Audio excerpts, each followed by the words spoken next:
Hello students, मैं doctor Rana phonetics के बारे में और फोनोलॉजी के बारे में अपनी चर्चा कंटिन्यूटी में है। और अभी तक अपन ने देखा था कि ये फोनेटिक्स और फोनोलॉजी में क्या डिफरेंस होता है। अब अपन ये देखेंगे कि कुछ कंसेप्ट्स हैं फोनेटिक्स और फोनोलॉजी के बारे में। तो इन कंसेप्ट्स को हम एक नजर देखेंगे कि आखिर ये क्या फंक्शन करते हैं। पहले अपन ने बात की थी फोनेटिक्स का जो मिनिमल साउंड यूनिट है, जो मिनिमल यूनिट है वो फोन होता है। फोन मतलब ह्यूमन स्पीच से निकलने वाली वो सबसे न्यूनतम छोटी साउंड जो दूसरी किसी साउंड से मिलकर या खुद अकेले कोई एक अर्थपूर्ण ध्वनि उत्पन्न करती हो। अर्थपूर्ण से मतलब यह है कि उसका महत्व होना चाहिए, सिग्निफिकेंस होना चाहिए। तो phone it is the minimal significant sound unit of human speech irrespective of languages. हम ये नहीं देखेंगे कि किस लैंग्वेज की है। जैसा हमने देखा था कि फोनेटिक्स का काम ये होता है कि वो ह्यूमन स्पीच में निकलने वाली स्मॉलेस्ट यूनिट्स, छोटी सी छोटी ध्वनियों को पहचाने, उसके बाद में उनका वर्गीकरण करे और उनका डिस्क्रिप्शन दे। डिस्क्रिप्शन मतलब पहला तो होता है place of articulation. Place of articulation मतलब मुंह से कहां पर बनती है वो ध्वनि। उसके बाद होता है मैनर ऑफ आर्टिकुलेशन, मुंह से निकलती है कि नाक से निकलती है कि गले से निकलती है कि दांत से टकराती है कि तालू से टकराती है। ये इस टाइप की ये जो होती हैं या दोनों होठों से निकलती, तो इनको हम बोलते हैं मैनर। किस तरह का मैनर है ये। जैसे हम बोलते हैं प्लोजिव है ये साउंड। प्लोजिव है मतलब प्लेस ऑफ आर्टिकुलेशन तो इसका बाइलेबियल हो गया, दो ओंठों से है। और प्लोजिव मतलब ये हो गई कि फूटते हुए निकलती है, मतलब इसमें जो एयर स्ट्रीम रहता है वो कंप्लीट क्लोजर और सडन रिलीज का रहता है। तो ये मैनर। और फिर स्ट्रिक्चर। ये स्ट्रिक्चर मतलब वो एयर स्ट्रीम हम बनाते हैं अपने वोकल कॉर्ड्स को इस तरह से उपयोग करके या मुंह की बनावट ऐसी करके जो कि एयर स्ट्रीम को उस आवाज को निकालने में सहायता देती है। तो ये फोनेटिक्स का काम हो गया। अब हम फोनोलॉजी में जब जाते हैं, एक पर्टिकुलर हम अभी इस समय जो बात हमारी है वो ये है कि इंग्लिश लैंग्वेज की फोनोलॉजी लैंग्वेज की होती है, फोनोलॉजी एक पर्टिकुलर लैंग्वेज की होती है। तो फोन तो ह्यूमन स्पीच की कोई भी, जैसे अब हिंदी में हम ख बोलते हैं, क के बाद आता ख। क वर्ग है। देवनागरी में 5 अक्षरों से एक वर्ग बनता है, क ख ग घ ङ। अब आप ऐसा बोलेंगे क ख ग घ ङ तो आपको ये पता लगेगा कि प्लेस ऑफ आर्टिकुलेशन इनका सबका वही है। एक ही जगह से ये ध्वनियां बनती हैं, तालू से बनती हैं, वो भी सॉफ्ट पैलेट से, हार्ड पैलेट से नहीं बनती। तो ये साउंड वेलरिक कहलाती है। वेलम से बनती है। वेलम यानी सॉफ्ट पैलेट। तो क और क कैसी साउंड है, पूरी हवा रोक लेती है, उसके बाद में एकदम से हवा छोड़ी जाती तो क निकलता है मुंह से। ऐसे ख ग घ। और उसके बाद जब हमारा सॉफ्ट पैलेट नीचे आ जाता है तो हमारी जो ध्वनि है वो नाक से भी निकलती है, तो वो नेजल साउंड हो जाती है। तो क ख ग घ 4 और फिर नेजल हो गया ङ। क ख ग घ ङ। और सरल आपको समझ में आएगा, प से लीजिए। बाइलेबियल साउंड है, इसको प्लेस ऑफ आर्टिकुलेशन बाइलेबियल है, दोनों ओठ है ना। और प्लोजिव है ये भी प्लोजिव है, क भी प्लोजिव है, क ख ग घ ङ प फ ब भ म, ये सारे प्लोजिव हैं। प्लोजिव इसलिए है कि कंप्लीट क्लोज कर देते हैं हम साउंड को, एयर को, और उसके बाद में निकालते हैं, छोड़ते हैं एकदम से। चलिए, ऐसी ट वाला है, ट ठ ड ढ ण अण अण, है ना। तो प में आपको अच्छे से समझ में आएगा कि प फ ब भ म, ये इसकी नेजल साउंड है, पांचवी जो है।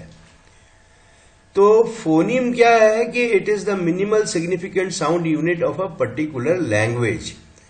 अब एक पर्टिकुलर लैंग्वेज में हम अगर प के बाद फ बोलते हैं तो फ इंग्लिश में नहीं है, फिर ब बोलते हैं, ब के बाद भ बोलते हैं, भ इंग्लिश में नहीं है। तो प और ब ये दो साउंड इंग्लिश में है, साउंड है ना। तो ये दो साउंड्स इंग्लिश के लिए मिनिमल सिग्निफिकेंट साउंड यूनिट हो गई, क्योंकि प से भी शब्द बनते हैं और ब से भी बनते हैं, मगर फ से शब्द नहीं बनते, और भ तो है ही नहीं, भ से भी नहीं बनते। तो ह्यूमन स्पीच में फ और भ दोनों मिनिमल सिग्निफिकेंट साउंड यूनिट है, मगर वो क्या है, फोन के रूप में। क्यों? हिंदी में या दूसरी भाषाओं में फ और भ का उपयोग होता है। तो ह्यूमन स्पीच में फ और भ मिनिमल सिग्निफिकेंट साउंड यूनिट है, मगर इंग्लिश फोनोलॉजी में मिनिमल सिग्निफिकेंट साउंड यूनिट फ, दोनों ओठों से बनने वाला फ और भ, ऐसे ख का ख, ग घ, तो ख और घ भी नहीं है। फिर इसी तरह से ट है इंग्लिश में, ठ नहीं है, ड है, ढ नहीं है। तो ह्यूमन स्पीच में फोन तो है, वो किसी भी भाषा में उपयोग में आता होगा, साउंड यूनिट है, मगर इंग्लिश में फोनीम नहीं है। इंग्लिश की फोनोलॉजी में वो फोनीम नहीं है, क्योंकि उसका उपयोग इंग्लिश में नहीं होता है। तो phoneme is the minimal significant sound unit of a particular language. Phonemes are identified by means of minimal pairs. Phonemes को कैसे पहचाना जाता है? तो मिनिमल पेयर्स बनाए जाते हैं, छोटे से छोटे पेयर बना करके, जो और छोटे ना हो सकें, तो उनके पेयर्स बनाते हैं। जैसे हम इन बनाते हैं, इन, तो ई से हमको पता लग जाता है कि ई भी एक फोनीम है, क्योंकि ई और न दोनों मिलकर इन एक वर्ड बना रहे हैं। इन मतलब अंदर, तो ई भी है फोनीम, न भी फोनीम है। फिर हम मिनिमल पेयर में ई को और चेक करते हैं, तो इफ बनाया हमने, दूसरा एक फोनीम जोड़ा, तो इफ भी एक वर्ड बन जाता है। तो ई तो फोनीम कंफर्म हो ही गया कि ई भी फोनीम, ई फोनीम है, जिसमें एन न लगाया जाए, न, तो इन बन जाता है। और ई में अगर फ लगा दिया जाए तो इफ बन जाता है। मतलब ई फोनीम तो हो ही गया मिनिमल पेयर में, दो दो हमने साउंड ले लेके देखा। अब फ भी फोनीम है, क्यों? क्योंकि फ से इफ बन गया, न भी फोनीम है क्योंकि इन बन गया। अब हम न और फ को फिर चेक कर लेते हैं, तो हमने फिर न के साथ में कुछ और जोड़ लिया, जैसे NOT, नॉट बना दिया, तो न भी फोनीम है, हमको पता लग गया कि न से हमने अलग चीज बना ली, फ से हमने कुछ अलग चीज बना ली, जैसे कि फ्लो बना लिया। अब फ्लो बनाने के बाद में हमने देखा कि हमने न से कुछ बनाया था, नॉट बनाया था, और फ्लो बनाया। नॉट और फ्लो, न तो बन गया, फ भी बन गया, फोनीम है। अब ये हमारे पास ऑट एक साउंड बची, ओ बचा, ट बचा है, फ्लो में ल और ओ बचा है।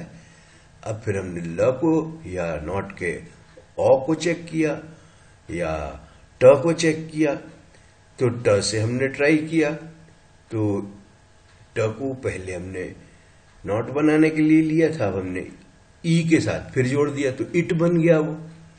यानी हम मिनिमल पेयर्स बनाते जाते हैं और ये देखते हैं कि क्या ये इस लैंग्वेज में मिनिमल सिग्निफिकेंट साउंड यूनिट है या नहीं है। तो इस तरह से हमारे साउंड यूनिट्स को हम मिनिमल पेयर बना बना करके फोनीम की आइडेंटिफिकेशन करते हैं। They are written between 2 slashes. ये देखिए आप, है ना, they are written between 2 slashes. 2 slash जो हैं उनके बीच में, इनको हम बोलते हैं डायक्रिटिकल मार्क्स। ये 2 स्लैश हैं, इसके बीच में साउंड लिखी जाएगी। और आप इसको ये देखिएगा कि ये साउंड है। साउंड मतलब ध्वनि है, जैसे हम देवनागरी लिपि में ध्वनियां लिखते हैं और ध्वनियां बोलते हैं, मगर इंग्लिश में हम वर्ड लिखते हैं, लेटर लिखते हैं, मगर बोलते ध्वनियां हैं। तो देवनागरी जब लिखते हैं तो वो ध्वनियां ही बोलते हैं, ध्वनियां ही लिखते हैं। मगर इंग्लिश में हम लेटर लिखते हैं, रोमन लेटर्स लिखते हैं, और उसमें से हम उन शब्दों का उच्चारण करते हैं, प्रोनाउंसिएशन करते हैं। तो इंग्लिश में हमेशा आपको देखने को मिलेगा कि इंग्लिश में शब्दों का उच्चारण होता है, लेटर्स का नहीं होता। 26 लेटर्स का उच्चारण नहीं होता, क्योंकि एक अंग्रेज जो है अपने मुंह से 44 ध्वनियां निकालता है, कम से कम 44, 44, और लेटर्स हमारे पास 24 ही हैं। मगर हिंदी में जितने देवनागरी में अक्षर हैं उतनी ही ध्वनियां निकालता है हिंदी बोलने वाला। इसलिए एक एक ध्वनि एक एक लिखे हुए वर्ण के बराबर होती है। इन दोनों में करस्पॉन्डेंस होता है, करस्पॉन्ड करती है, 1 to 1 रिलेशनशिप होता है। हिंदी में ये खासियत है। जबकि अंग्रेजी में जो लिखा जाएगा वो वैसा पढ़ा जाएगा जैसा कि उसको अंग्रेज बोलता है, हम उसका प्रोनाउंसिएशन रिसीव करते हैं। इसलिए आरपी, आपके चैप्टर में है भी ये वाला कि रिसीव्ड प्रोनाउंसिएशन आरपी कहलाता है। Okay, a minimal pair is that. हम ये मिनिमल पेयर्स के बारे में बात कर रहे थे। ये मिनिमल पेयर क्या होता है? Minimal pair is that, minimal pair वो है which has a single sound like E, उदाहरण के लिए, as without vowel sound there exists no meaningful word। क्यों? वॉवेल जो है किसी भी शब्द या शब्दांश का न्यूक्लियर एलिमेंट होता है। वॉवेल साउंड के बिना कुछ भी मीनिंगफुल वर्ड हम तो मुंह से बना के केवल बना सकते हैं, मुंह के अंदर, बाहर निकालेंगे तो वॉवेल आएगा ही। तो मुंह से ध्वनि बाहर निकालने के लिए वॉवेल जरूरी है, और एक वॉवेल एक सिलेबल को जन्म देता है, और एक वॉवेल स्वयं भी एक शब्द बन सकता है। मगर बिना वॉवेल के ना सिलेबल या शब्दांश बन सकता है, ना शब्द बन सकता है। Having addition of another sound, standing different in meaning, अलग अलग मीनिंग होना चाहिए। जैसे मैंने इन और इफ के बारे में बताया, ये जोड़े बनाए हमने, मिनिमल पेयर बनाए, है ना। और कंट्रास्टिव मीनिंग, मेल ना खाए जो meaning from the earlier pair. हमने एक पेयर बनाया, उससे बाद में दूसरा पेयर बनाया, तो उन दोनों पेयर बने हुए में आपस में कोई अर्थ न मिलता हो, तब हम ये मान लेंगे कि इस पेयर में, इस जोड़े में जितनी ध्वनियां उपयोग की गई हैं वो सारी की सारी फोनीम है। Let us take the following examples. उदाहरण के लिए ये ई, ये ध्वनि है, इसको आई मत बोलिएगा, इसको एफ मत बोलिएगा। ये ई है क्योंकि ये डायक्रिटिकल मार्क के अंदर रखा हुआ है। तो ई और फ, धन फ, जैसे हिज्जे में हिज्जे करते हैं ना हिंदी में, वैसा है। ई और फ को एक्चुअली ये आईपीए सिंबल्स हैं, इंटरनेशनल फोनेटिक एसोसिएशन के इंटरनेशनल फोनेटिक अल्फाबेट्स हैं। तो ये अल्फाबेट ध्वनि से करस्पॉन्ड करते हैं, और इनको बनाया इस तरह से रखा गया है जैसे कि 26 लेटर्स इंग्लिश के होते हैं, उनके बड़े नजदीक जो हमारी मान्यताएं हैं कि ए से अ तो बी से ब, तो उस मान्यता के करीब है ताकि पहचानने में दिक्कत ना जाए। तो ई और फ को मिला करके हमारा शब्द बना इफ, और इसके पास एक मीनिंग है, और ये मीनिंग ई और ट को मिला करके बनने वाले शब्द से अलग है। मतलब ई फ ई ट, ये दोनों, ये तीनों, एक तो ई हो ही गया कॉमन, ये सारे के सारे फोनीम है क्योंकि इनके अर्थ हैं और एक दूसरे से अलग अर्थ हैं। Both the words formed by minimal pairing of sounds, and such pairing proves the significance of sounds by giving different meanings. अलग अर्थ देते हैं ये। Further, if pairing E with ल, ये ई को ल से अगर जोड़ दें, न से जोड़ दें या ज से जोड़ दें, तो हमारे क्या बन जाएगा? ई ल, फिर ई न, फिर ई ज। तो ये शब्द हैं, इल भी है, इन भी है, इज भी है इंग्लिश में। तो the found meaning will be significant and different from those found earlier, और ये सब आपस में एक दूसरे से अलग अर्थ रखेंगे। तो ये मिनिमल पेयर है। This proves that the combination of minimal pairing of sounds फ, ल, ट, न एंड ज with E provide significant meanings in English language. Are phoneme true to the definition of the term? जो definition हमने दी थी कि minimal significant sound unit of a particular language, ये हमारी phoneme की definition है। और इनको हम कैसे पहचानते हैं? मिनिमल पेयर्स के माध्यम से, जो कंट्रास्टिव इन मीनिंग होते हैं। कंट्रास्ट होता है, मीनिंग एक ही मीनिंग नहीं होता। तो ये सारे के सारे अपने आप को प्रमाणित कर चुके हैं कि ये क्या है? फोनीम है। तो इस तरह से हमको कितने फोनीम मिल गए? ई मिल गया, फ मिल गया, ट मिल गया, फिर ल मिल गया, न मिल गया, ज मिल गया, और इस तरह से ये सारे के सारे अलग अलग अर्थ देते हैं। इसका मतलब कि इस भाषा में इन छोटी छोटी ध्वनियों को मान्यता प्राप्त है और ये इनकी पहचान है। Therefore, but this formulation is not the final one. पर इसको हम फाइनल कहते हैं, ये नहीं। As we have innumerable words and other smaller units that decides the sounds to test their significance. शब्दों की संख्या हमारे पास बहुत ज्यादा है, तो हम उनके महत्व को पहचानने के लिए हमको अवसर चाहिए। अब हमको ये देखना है कि सिग्निफिकेंस और नॉन सिग्निफिकेंस क्या है, क्योंकि हमारी परिभाषा कहती है कि significant sound unit, minimal significant sound unit, छोटे से छोटी अर्थपूर्ण ध्वनि की इकाई। Therefore, every sound used herein must be combined with the existing sounds to test their significance. अब इनको आपस में एक दूसरे से हमें और भी जोड़ के देखना पड़ेगा कि क्या ये पूर्णतः फोनीम है या अंशतः है।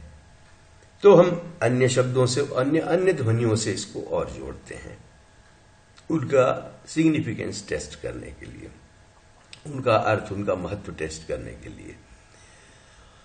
As all sounds cannot occur at all positions with all pairings, ये भी मानना पड़ेगा हमें कि सारी साउंड्स ऐसी नहीं होती हैं जो सारी अन्य साउंड्स के साथ में मिलकर शब्द बनाएं, अर्थपूर्ण बने। और दूसरी चीज ये कि सारी साउंड्स ऐसी भी नहीं होती हैं कि जो हर पोजीशन पे आ जाएं, यानी खड़ी हो जाए, सामने भी रख दें हम उसको, आखिरी में भी रख दें, बीच में भी रख दें। एक दूसरे के साथ उनकी मजबूरियां हैं, ध्वनि उत्पन्न करने वाले मुंह की मजबूरियां हैं कि उनको हम एक साथ उच्चारित नहीं कर सकते, चाहते हुए भी नहीं कर सकते। तो इनको भी हमको अध्ययन में लेना पड़ता है कि कौन सी ध्वनि, कौन सी साउंड किसके साथ अकर हो सकती, किसके साथ नहीं अकर हो सकती। तो ये कंट्रास्टिव मीनिंग के लिए हमें फोनीम की पहचान करने के लिए मिनिमल पेयरिंग करना पड़ती है। Let us test the significance of some sounds through making the minimal pairs. अब हम फिर बनाते हैं और पेयर्स। कुछ साउंड्स को हम टेस्ट करते हैं। Keeping the left consonant with the vowel. अब ये एक वॉवेल के साथ हम लेंगे, बाएं हाथ का कंसोनेंट रहेगा हमारा। vowel, consonant followed by different consonants to prove them to be phonemes like the following. अब हम ये देखेंगे कि हम एक एक कंसोनेंट को ट्राई करते हैं और इधर वॉवेल के साथ में एक कंसोनेंट फिक्स कर देते हैं। Keeping the left consonant with a vowel consonant followed by different consonants. तो vowel और consonant with a vowel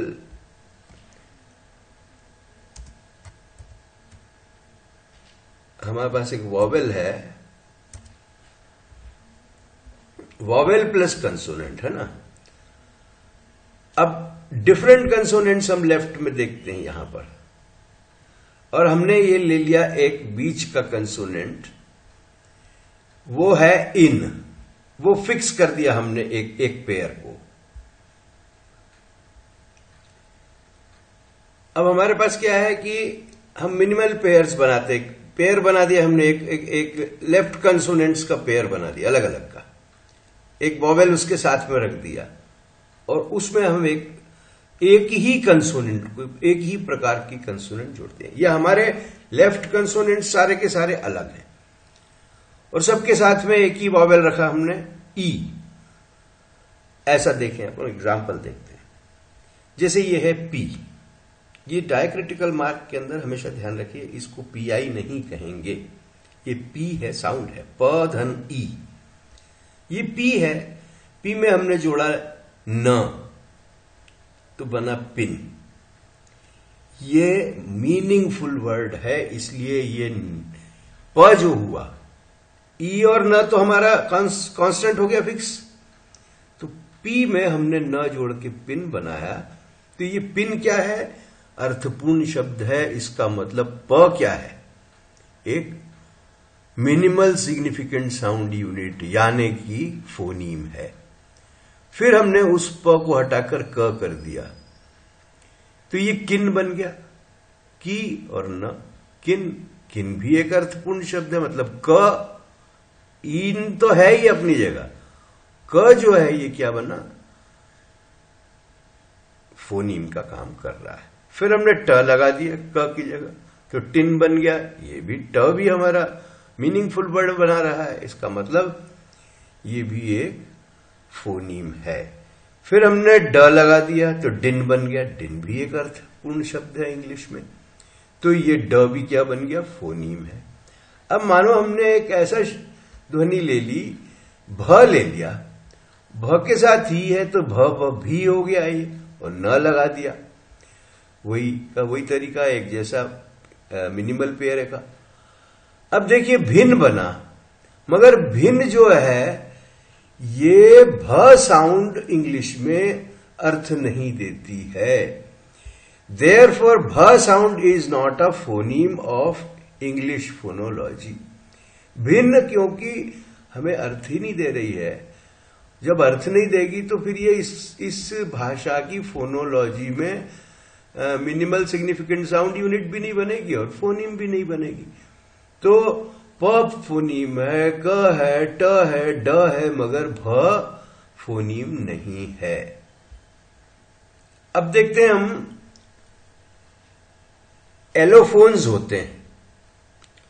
allophones actually क्या होते हैं? फोनीम हो गया, फोनीम हमने देख लिया, हमने फोन समझ लिया, मगर एलोफोन भी एक शब्द है, एक आइटम है फोनोलॉजी का. तो एज परिभाषा हम उसको देखते हैं. Allophones are phonetically determined non significant variants of the same phoneme occurring in complementary distribution. अब देखिए, allophones are phonetically determined non significant variants of the same phoneme. यहां सबसे इंपॉर्टेंट चीज यह है कि सेम फोनीम शब्द यूज किया गया है. दूसरा इंपॉर्टेंट शब्द है वेरिएंट यूज किया गया है. तीसरा यह है कि फोनेटिकली डिटरमिन्ड अलग है फोनेटिकली, मगर कंप्लीमेंट्री डिस्ट्रीब्यूशन में अकर होता है. एग्जाम्पल हम बाद में देखते हैं, थोड़ा सा और देख लें. They are grouped together with particular phonemes on the basis of phonetic similarity and phonetic congruity, यानी किसी शब्द को बनाने के लिए जब हम किसी ध्वनि को इस तरह से उपयोग में लाएं जो उस शब्द का अंदाजा हमें दे दे मगर वो दूसरा शब्द ना बनाए। कई बार हम ऐसे शब्दों का उपयोग करते हैं जो कि फोनीम नहीं होता मगर वो एक फोनीम का ही फोनेटिकली डिटरमिन्ड एक नॉन सिग्निफिकेंट, अर्थहीन, अभी तक क्या फोनीम क्या होता है? Significant, minimal significant sound unit है।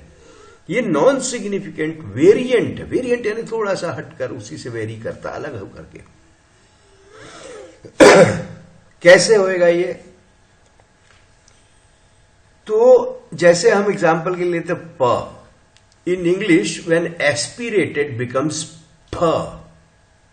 अब ये देखिए बाइलेबियल फ जो है हमारे पास इंग्लिश में फोनीम नहीं है, मगर जब हम एस्पिरेट कर देते, इसको जरा जोर से, इसको ज्यादा तीखेपन से निकालते हैं, स्ट्रेस दे देते हैं, जैसे हमने कहा पिन है ना, या प्लीज कहा, या पुट कहा, प से बनने वाले जितने भी शब्द हैं, अगर हमने कह दिया उसको प्लीज कम इन, प्लीज, अब फ बन गया, प्लीज का प्लीज बन गया, या पुट इट, पुट, पुट को पुट बोल दिया।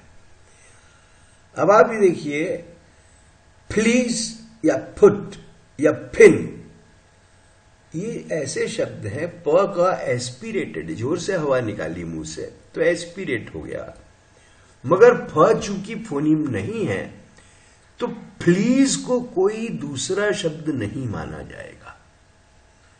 क्यों? क्योंकि होता ही नहीं है ऐसा कोई शब्द। या फुट नहीं होता, फुट होता है, फुट एक अलग चीज है, वो लेबियोडेंटल साउंड है, वो बाइलेबियल नहीं है। लेबियोडेंटल मतलब नीचे के होंठ और ऊपर के दांत से बनने वाला फ, वो फ है। हम कह रहे हैं प्लीज को प्लीज, प्ली, फ।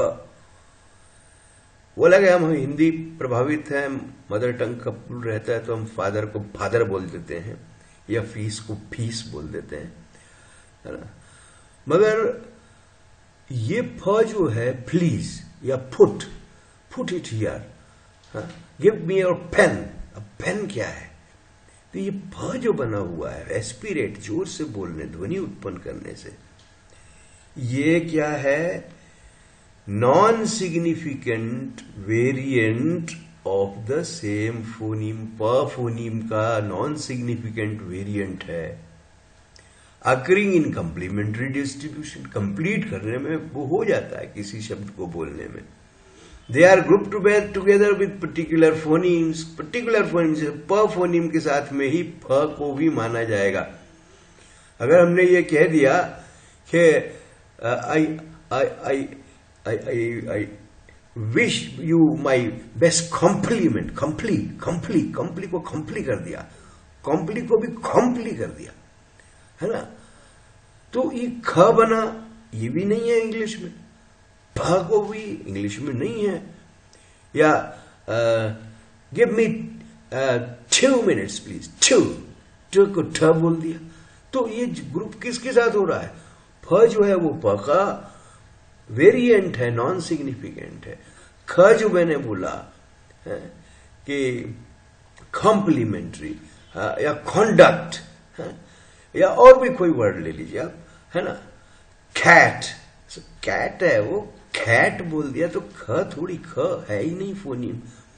तो ये प ट ख जैसे ऐसे शब्द होते हैं, प ट क, जो एस्पिरेशन, जो प्लोजिव साउंड्स होती हैं, इनको जब हम बोलते हैं तो उस समय ये थोड़ा सा वेरिएंट हो जाते हैं, अपनी जगह से थोड़े से सरक जाते हैं, वेरी कर जाते हैं, मगर ये आते उसी फोनीम के अंतर्गत है। ओके, तो फ बन गया, which is not a phoneme but the variant of प। फोनीम नहीं है, प मीनिंग वही है, जो प लगा बोलने से निकलता मीनिंग, वही फ बोलने से मीनिंग निकल रहा है। These are written between 2 square brackets instead of 2 slashes. हम डायक्रिटिकल मार्क में साउंड फोनीम को रखते हैं, मगर हमारे जो एलोफोन होते हैं, ये एलोफोन को हम स्क्वायर ब्रैकेट के अंदर रखते हैं। ये डिफरेंस है। ये मैंने ह जो साउंड लगाई वो अलग से लगाई है, केवल दिखाने के लिए कि इसको ऐसा बोला जाता है, प्लीज, ओके, या कैच द बर्ड, या 2 minutes, तो नॉर्मली हम देखते हैं कि हमारे जो फोनीम है, ये जो के एलोफोन है, वो इन फोनीम्स के ज्यादा नजदीक रहते हैं।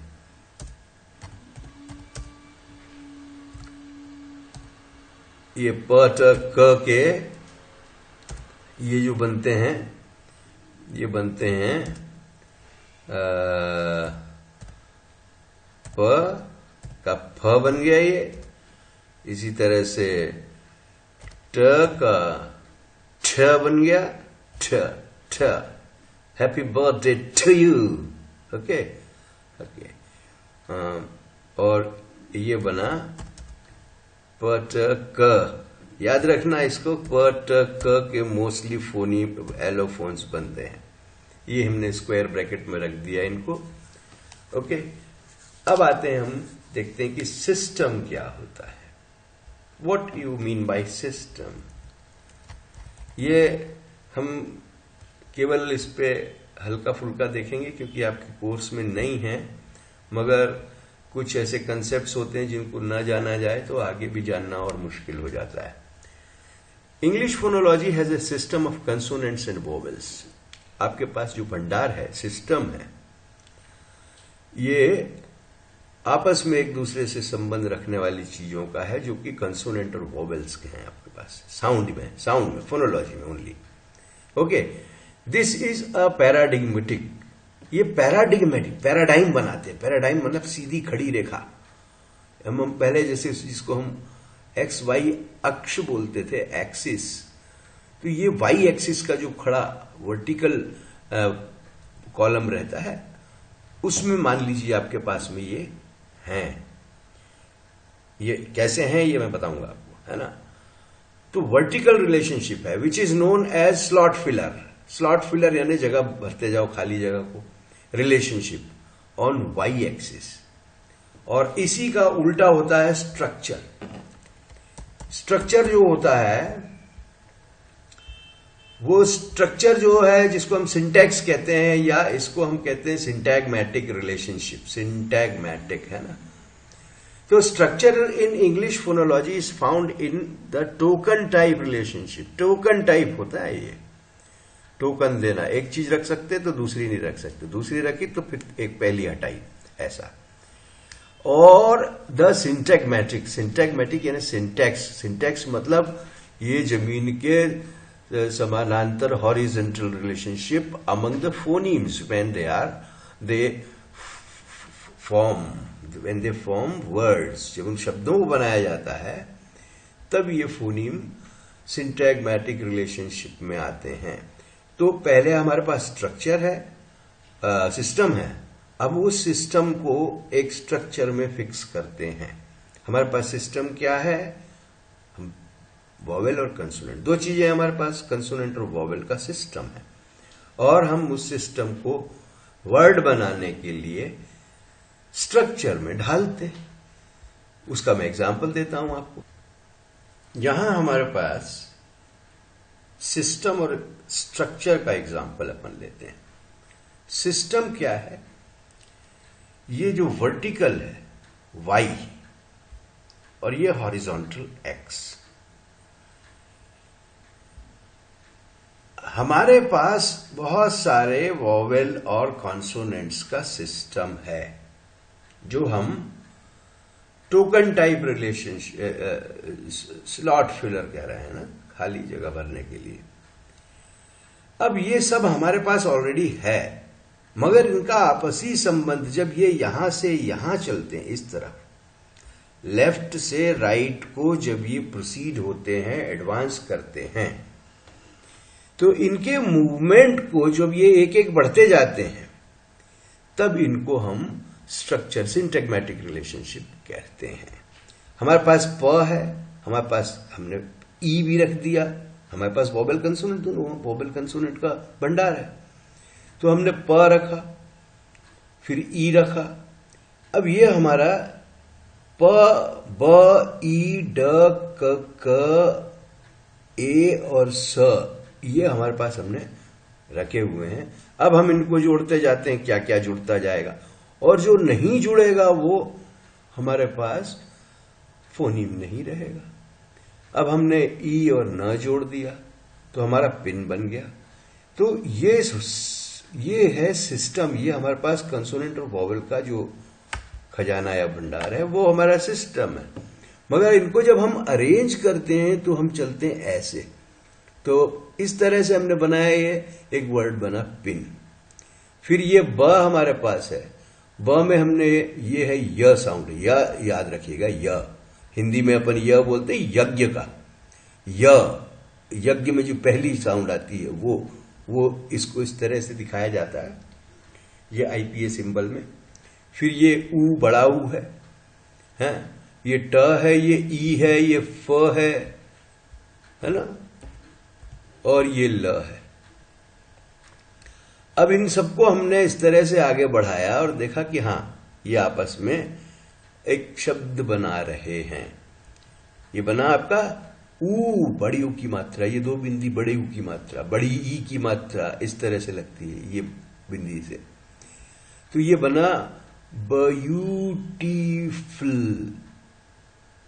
अब आप लोगों को ये है कि हमारी इंग्लिश मातृभाषा नहीं है, तो नहीं है तो हम उस तरह से प्रोनाउंसिएशन उसका करने में असमर्थ हो जाते हैं।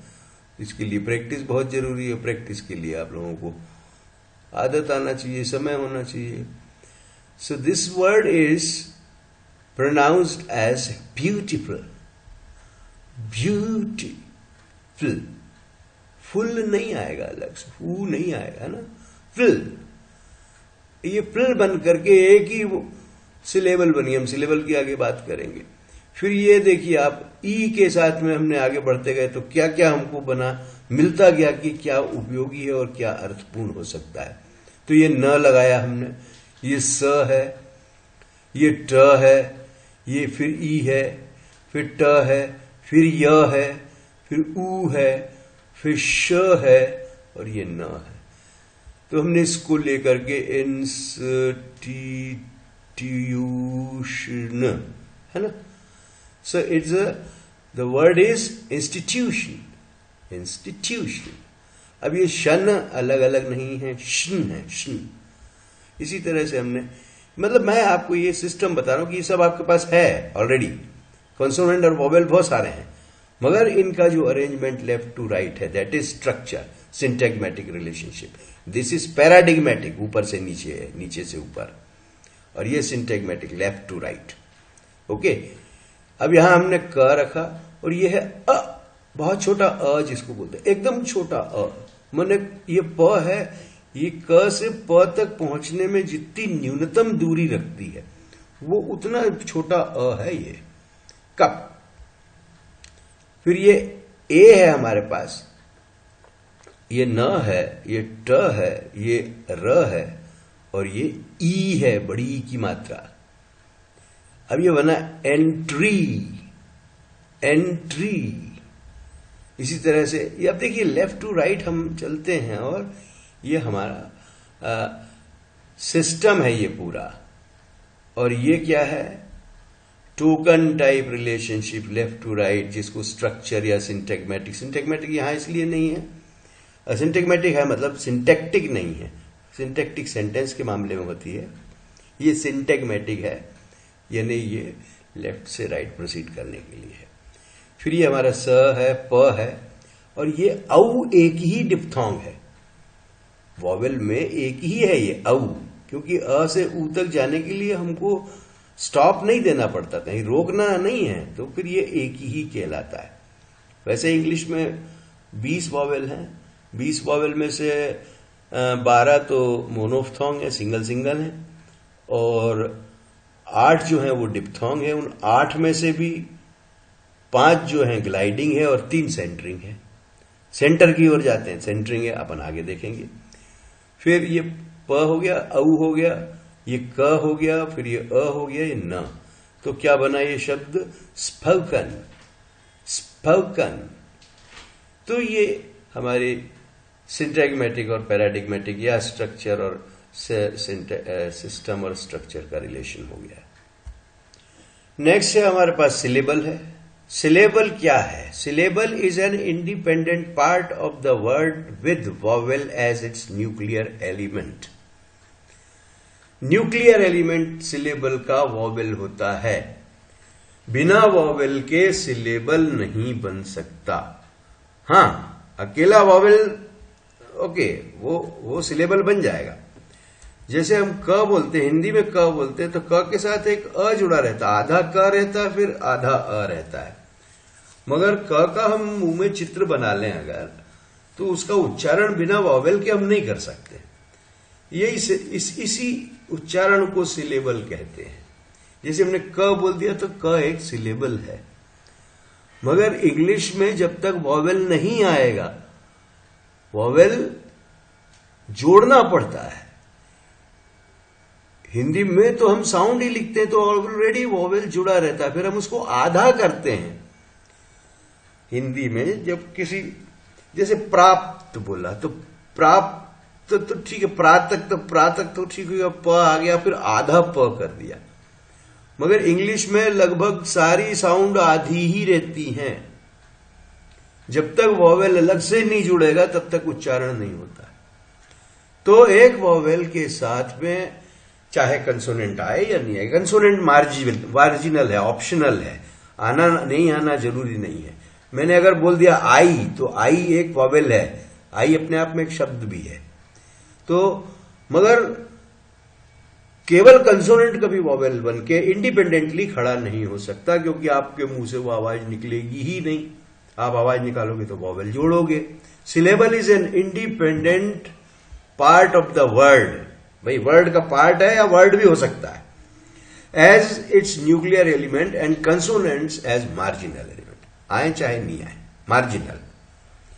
हमने और भी बहुत सी चीजों में देखे हैं मार्जिनल, है ना। पहले देखे थे हमने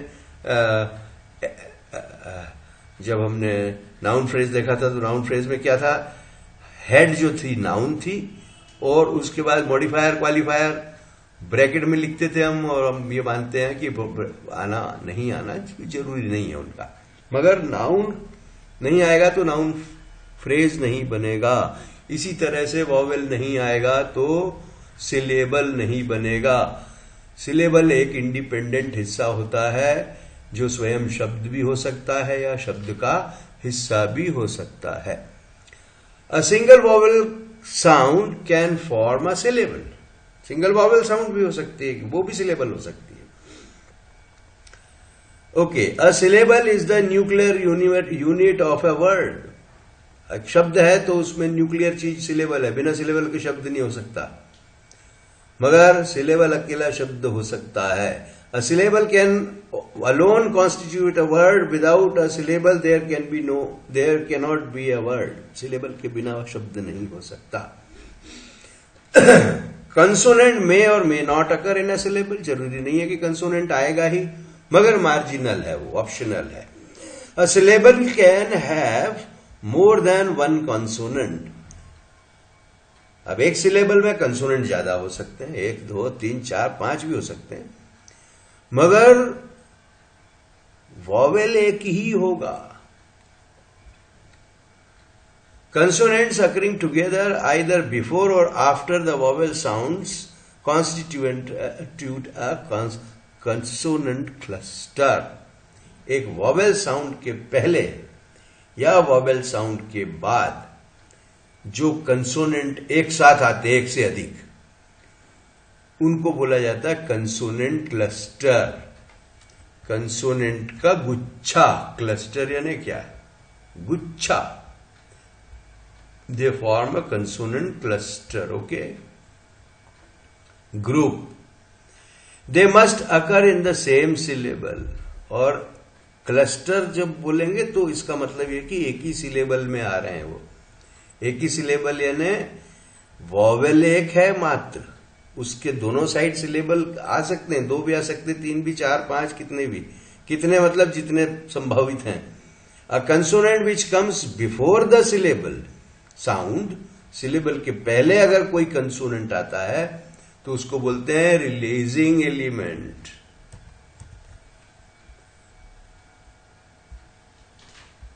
ये वो रिलीज करता है ऐसा कंसोनेंट जो वॉवेल के पहले आता है, मतलब वॉवेल कंसोनेंट के बाद आता है, तो वो रिलीजिंग एलिमेंट हो जाता है।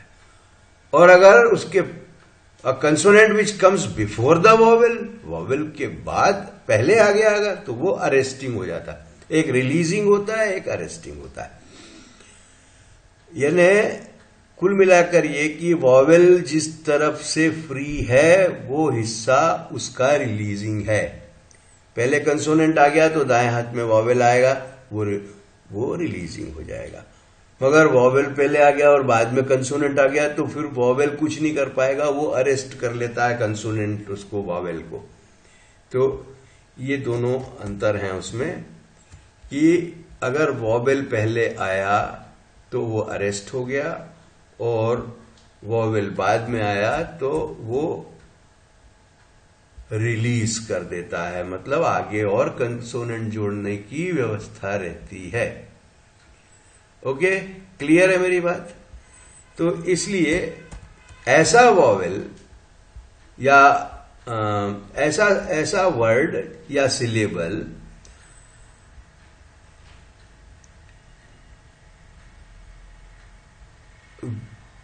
A syllable without an arresting element. अब अरेस्टिंग नहीं है मतलब वॉवेल के बाद कंसोनेंट नहीं आया है, तो वो कहलाता ओपन वॉवेल। और जिसमें अरेस्टिंग एलिमेंट होता है वो कहलाता है क्लोज्ड सिलेबल। ओपन सिलेबल में वॉवेल दाएं हाथ में होता है कुल बात, और क्लोज्ड में कंसोनेंट दाएं हाथ में होता है, वॉवेल बाएं हाथ में होता है। The sequential arrangement of phonemes minimal significant sound unit in a syllable is called syllabic structure. अब एक सिलेबल के अंदर जो फोनीम्स में मिनिमम एक वोवेल तो होना ही होना, और बाकी कंसोनेंट्स होते हैं और नहीं भी होते हैं, जैसा भी होगा। तो इनकी जो सीक्वेंस है इसको सिलेबिक स्ट्रक्चर कहते हैं। अपन अब देख रहे हैं, अभी उसको देखेंगे। The symbol C stands for consonant and V for vowel. Simple है। द फॉलोइंग में be the structure of various syllables. Various syllables में हम कैसे, वेरियस सिलेबल मतलब सिलेबल तो हम सिंगल ही ले रहे हैं, अभी उनके नाम आप देखते जाइएगा। यहां हमारे पास देखिए एक वॉवेल लिया हमने, एक वॉवेल से हमने जो बनाया हम सिलेबल का स्ट्रक्चर देख रहे हैं। सिलेबिक स्ट्रक्चर की अपन ने बात की। मैंने कहा था सिंगल वॉवेल भी एक वर्ड बन सकता है, सिंगल वॉवेल भी एक सिलेबल बन सकता है। सिंगल वॉवेल अपने आप में स्टैंड होता है। सिलेबल यानी ये कि कम से कम एक वॉवेल जिसमें हो। तो एक वॉवेल है जो हमने वी बोला, वी माने वॉवेल, सी मतलब कंसोनेंट। अब हमने सिंगल वॉवेल लिया है आई। अब आई जो है दो चीजों के लिए उच्चारण करते हैं हम, एक तो आई के लिए और एक आई मतलब आंख। इन दोनों के लिए आई एक सिंगल सिलेबल काम करता है। उच्चारण में आई आएगा, ये यहां भी उच्चारण में आई ही आएगा। उच्चारण ही हम अंग्रेजी में देखते हैं, शब्द का उच्चारण देखते हैं हम, लेटर्स वगैरह नहीं उसके देखते कि कितने लेटर हैं, उनका क्या है। इनका ये आई आ गया। फिर देखिए आप ए, ये ए साउंड है, ए फॉर ए, ये भी अकेला वॉवेल है, सिंगल वॉवेल है। अब हम यहां देखेंगे वॉवेल वॉवेल सिंगल वॉवेल का ये स्ट्रक्चर बना हमारा। यहां हम सीवी देखेंगे। सीवी मतलब एक कंसोनेंट और एक वॉवेल। वॉवेल तो एक ही रहना, हम मोनोसिलेबिक वर्ड की बात कर रहे हैं। जब मोनो बोलते हैं तो सिंगल। तो सिलेबल और वर्ड, इनका अंतर भी इसमें आपको दिख जाएगा। ये मोनो एक ही सिलेबल के। अब हमने लिया टू। अब टू जो है सीवी, ट उ फॉर टू। सीवी मी भी हमने बनाया। ये देखिए, ये कंसोनेंट आया, ये वॉवेल आया। अब वीसी देख लेते हैं। वॉवेल आएगा पहले, कंसोनेंट बाद में। अच्छा, मैंने रिलीजिंग और अरेस्टिंग की भी बात की थी। यहां टू में पहले कंसोनेंट आ गया, वॉवेल बाद में आया। मतलब ये क्या हुआ, ये रिलीजिंग हो गया, ओपन हो गया। और जब यहां इट करते हैं हम, तो ये अरेस्टिंग हो गया। अब ई का महत्व खत्म, ट के बाद ही होगी जो बात होगी। तो ये क्लोज्ड भी हो गया, अरेस्टिंग और क्लोज। ये ओपन और रिलीजिंग एंड ओपन। ओके, अब हम सीवीसी, प ई न, ये वॉवेल आ गया। पिन, वीसीसी, वी ये आ गया, वॉवेल आ स क, आस्क बन गया। सी सी वी तो प्ले। प ल ए एक ही है, डिप्थोंग में आता है, प्ले। फिर सी सी वी सी स्टिक, स ट ई, ये ई आ गया, सी सी वी सी स्टिक। अब आप ये पूरे देख लीजिए, इनको पहचान लीजिए। और ये सारे मोनोसिलेबिक वर्ड हैं। मोनोसिलेबिक यानी जिनके एक ही वॉवेल जिनमें यूज हुआ है, एक से ज्यादा वॉवेल नहीं है। वर्ड तो लंबे लंबे होते हैं, मगर ये मोनोसिलेबिक है। ये शब्द एग्जाम्पल समेत हैं आपके सामने। ये एग्जाम्पल देखिए कितने, ये सिंगल एक वॉवेल आ रहा है सब जगह। देखिए सी सी सी वी सी सी सी। अगर ऐसा क्वेश्चन आ जाता है कि आप इस तरह के वर्ड लिखिए जिसमें तीन कंसोनेंट पहले आ रहे हों, फिर वॉवेल आ रहा हो और दो कंसोनेंट आ रहे हो, तो ये आपके स्टडी के लिए इंपॉर्टेंट है। इनका स्क्रीनशॉट भी लेके आप लोग देख सकते हैं। तो ये जो है ये लॉन्गेस्ट है, ये लॉन्गेस्ट है। ट्रायम्फस्ट ओल्ड इंग्लिश का वर्ड है ये, ट्रायम्फस्ट। ट्रायम्फस्ट में क्या है, सी सी वी सी सी सी सी सी, मतलब 2 सी फिर एक वी फिर 5 सी का कंसोनेंट। और इसका फॉर्मूला ऐसे बनता है, सभी के लिए देख लो। ये सी सी है तो C square plus V plus C to the power 5। Okay, तो ये सब के लिए। अब ये सी सी वी सी सी सी सी 4, तो ये C2 वी सी 4 हो जाएगा। सी सी सी वी सी सी सी, तो C3 वी C3, ऐसा। तो ये मोनोसिलेबिक वर्ड्स हैं। फिर हमने syllable ending with a vowel sound is called open syllable, मैंने बताया था अभी आपको। And that which ends with a consonant sound is called close syllable. और ओपन सिलेबल जो होता है वो रिलीजिंग होता है, क्लोज सिलेबल जो होता है वो अरेस्टिंग होता है। एलिमेंट जो है more than one consonant occurring together in a syllable are called consonant clusters.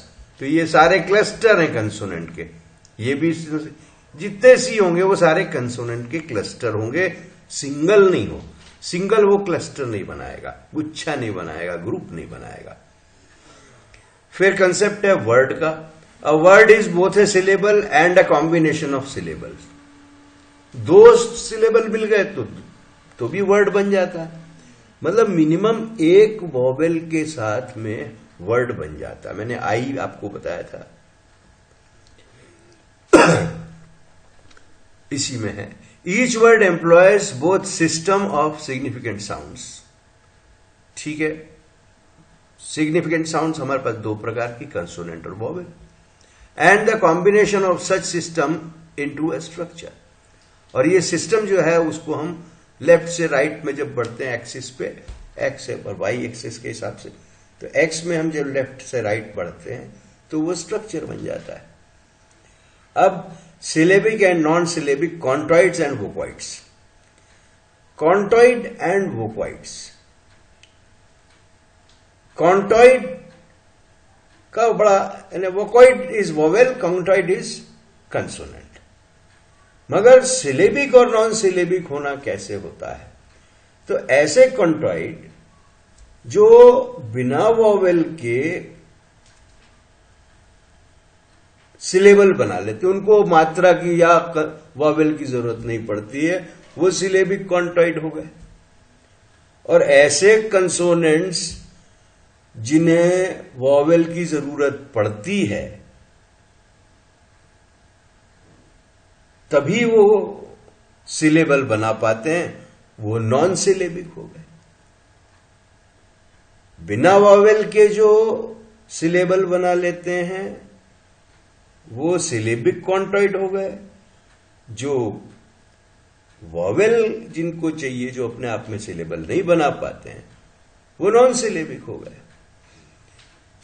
इसी तरह से वोकॉइड्स हैं, सारे वोवेल सिलेबिक हैं, सारे वोवेल सिलेबिक हैं, क्योंकि सब वोवेल से सिलेबल बन जाता है।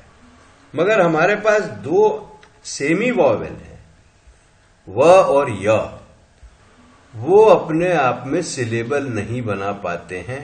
और जब वो सिलेबल नहीं बना पाते हैं तो वो क्या हो गए? Non syllabic vocoid. मतलब सारे कंसोनेंट नॉन सिलेबिक कॉन्टॉइड हैं, सारे वोवेल सिलेबिक वोकॉइड हैं, सिलेबल बनाते हैं, क्योंकि वोवेल के बिना सिलेबल नहीं बनता। और ऐसे वोवेल जैसे सेमी, व या, इन दो शब्द ध्वनियों को सेमी वोवेल कहा जाता है, मगर ये सिलेबल नहीं बनाते हैं, इसलिए वो नॉन सिलेबिक वोकॉइड हो गए। और ऐसे कंसोनेंट जो बिना वोवेल के सिलेबल बना लेते हैं वो सिलेबिक कॉन्टॉइड हो गए। सिंपल है, इसको हम आगे और देख लेते हैं। यहां दो लेवल की हम बात करते हैं, फंक्शन क्या कर रहा है उस पे देखेंगे, और फॉर्म क्या है उसका। फंक्शन और फॉर्म हमने आईसी एनालिसिस में भी देखे थे। तो फंक्शनल लेवल पे जब हम बात करेंगे तो वोवेल और कंसोनेंट बोलते हैं,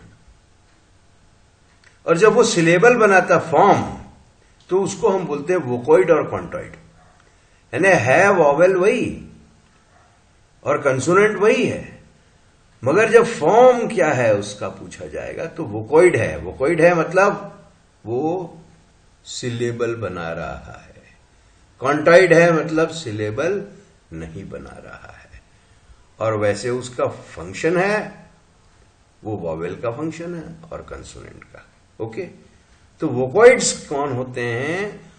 वो होते हैं दो sounds which are articulated with the structure of open approximation. Open approximation मतलब जिनको को आर्टिकुलेट करने में, बोलने में, उत्पन्न करने में, जो जिसको ध्वनि को प्रोड्यूस करने में कोई रुकावट नहीं रहती। Open approximation. और क्लोज अप्रोक्सीमेशन वो है जिसमें कि रोक लगती है मुंह से निकलने वाली हवा पर। तो ओपन एप्रोक्सीमेशन वोकॉइड, वोवेल कैसे निकलता है? तो the central air passage clear and with और विदाउट वेलिक क्लोजर। वेलिक क्लोजर जो होता है हमारा, वेलम जो होता है, वेलम इन्हें सॉफ्ट पैलेट होता है। सॉफ्ट पैलेट क्लोजर हो चाहे ना हो, मतलब वो हवा नाक से भी निकल सकती है या मुंह से भी निकल सकती है। वेलर ऊपर होगा, वेलम तो केवल मुंह से निकलेगी, नीचे होगा तो नाक मुंह दोनों से निकलेगी। सॉफ्ट पैलेट जो हमारा पीछे का, सबसे पीछे का। It is formal label and it consist of semi vowels which are known as syllabic vocoids. Syllabic vocoids होते हैं ये दो, और बाकी सारे के सारे कॉन्टॉइड्स होते हैं। बाकी सारे कॉन्टॉइड्स होते हैं। कॉन्टॉइड मतलब कंसोनेंट्स, और ये दोनों सिलेबल वोवेल, वोकॉइड कहला रहे हैं। ये वोवेल होते, सेमी वोवेल मानते हैं, जिनमें हम य और व को लेते हैं। Thus we have the following situations। हमारे पास सामने क्या क्या स्थिति बनेगी? एक तो ये बनेगी non syllabic contoid, any marginal consonant. Marginally है कॉन्सोनेंट, आना नहीं आना जरूरी नहीं है, तो ये साउंड जो है कैन बी नॉन सिलेबिक कॉन्टॉइड। ये नॉन सिलेबिक कॉन्टॉइड है, मतलब कोई भी कंसोनेंट साउंड है वो सिलेबल नहीं बनाती, सिलेबल के लिए वॉवेल होना जरूरी है। जैसे स्क एंड प। अब स्क अकेला नहीं बनाएगा कुछ भी, प अकेला कुछ नहीं बना पाएगा, मगर स्किप है तो ई लगने पर ये स्किप एक साउंड बन गया, एक वर्ड बन गया, ये एक वॉवेल बन गया, एक सिलेबल बन गया, इसमें एक वॉवेल आ गया। तो जब ये वॉवेल आ जाता है तो ये सिलेबिक हो जाता है। तो हम ये देख रहे हैं कि हमारे जो वोकॉइड्स के अंतर्गत सेमी वॉवेल भी आते हैं, मगर वो आगे देखते हैं कि सिलेबल बनाते हैं कि नहीं बनाते हैं। Thus we have the following situations। Non syllabic vocoid हमने देख लिया, स्क और प। जब तक इसमें हम वॉवेल नहीं डालेंगे तब तक ये सिलेबल नहीं बनेगा। यानी कॉन्टॉइड जो है, जितने कंसोनेंट हैं वो नॉन सिलेबिक होते हैं, मगर ऐसे कॉन्टॉइड, ऐसे कंसोनेंट जो सिलेबल बना लेते हैं बिना वॉवेल के, वो कहलाते हैं सिलेबिक कॉन्टॉइड। तो अब ये देखिए आप कि यहां पर हमने लिया टन। टन नहीं है ये, टन। जैसे मटन, मटन है, मटन में हम पुल ऑफ मदर टंग के कारण वो टन को टन कह देते हैं, मगर ये म और ये टन, ये दो सिलेबल हो गए। ये बिना वॉवेल का टन बन गया, टन, म टन, है ना। Battle, metal, Ratle, settle, cattle, इस तरह के जो शब्द होते हैं जो टिल आता है लास्ट में, या टन आता है या शन आता है, तो वो सिलेबिक कॉन्टॉइड हो जाता है, जिसमें दो कंसोनेंट मिलकर के बिना वॉवेल के एक सिलेबल बना लेते हैं। ये टिल जैसे है, इसके नीचे छोटा सा एक डॉट वो आती है, डंडी छोटी सी, जो अपने पास में इसमें कंप्यूटर में अवेलेबल नहीं है। एज इन कैटल, कैटल लिया हमने, या शन एज इन एग्जामिनेशन, एग्जामिनेशन में ये शन आया आखिरी में। ये सारे दोनों, यानी ये टिल और शन, यहां पर ये सिलेबिक कॉन्टॉइड हैं, क्योंकि बिना वॉवेल के ये सिलेबल बना लेते हैं, जो कि मिनिमम आवश्यकता है वॉवेल के लिए, सिलेबल के लिए, कि बिना वॉवेल के सिलेबल नहीं बनेगा, मगर ये बिना वॉवेल के भी सिलेबल बना लेते हैं। ये सिलेबिक कॉन्टॉइड होते हैं।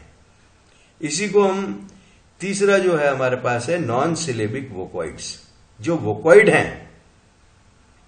वोकॉइड हैं मतलब जो वॉवेल की गिनती में आते हैं, नॉन सिलेबिक वोकॉइड्स, ऐसे वॉवेल जो सिलेबल नहीं बनाते। तो हमारे सेमी वॉवेल हैं जो कंसोनेंट में थे, those consonant sounds that pass through the glottis, glottis यानी हमारा जो गले का वोकल कॉर्ड के बीच का हिस्सा होता है, with its contraction causing vibration but are not vowels. In fact, as the semi-vowels va and ya, these sounds do not themselves make a syllable. ये sounds semi-vowel जरूर कहलाती हैं, ओपन अप्रोक्सीमेशन के आसपास रहती हैं, मगर ये सिलेबल नहीं बनाती हैं, इसलिए नॉन सिलेबिक वोकॉइड। अपने पास 4 चीजें हो गई। और फिर सिलेबिक वोकॉइड मतलब ये कि सारे वॉवेल सिलेबल बनाते हैं, इसलिए सारे के सारे वोकॉइड सिलेबिक हो जाते हैं। A vowel sound that appears in a syllable as oo in book or e in pin etc. ये सारे के सारे सर मैंने कुल 4 बातें हो गई हमारे पास। नॉन सिलेबिक कॉन्टॉइड मतलब ऐसे कंसोनेंट जो कि सिलेबल नहीं बनाते। सिलेबिक कॉन्टॉइड मतलब बिना वॉवेल के जो आपस में इस तरह की वो ध्वनियां उत्पन्न करके बिना वॉवेल के अपने आप में सिलेबल बना लेते हैं, वो सिलेबिक कॉन्टॉइड है। नॉन सिलेबिक वोकॉइड ऐसे वॉवेल जो सिलेबल नहीं बनाते हैं, जैसे सेमी वॉवेल व और य। और सिलेबिक वोकॉइड्स य व को छोड़ करके सारे वॉवेल जितने हैं, क्योंकि य व एक्चुअली तो कंसोनेंट है, मगर उनको सेमी वॉवेल की गिनती में लिया जाता है क्योंकि ओपन अप्रोक्सीमेट ग्लॉटिस से सीधे निकलते हैं। वह य कहीं टकराती नहीं है, जुबान भी होंठ भी नहीं टकराता है, इसलिए ये सेमी वॉवेल कहलाते हैं, मगर ये वो सिलेबल नहीं बनाते हैं।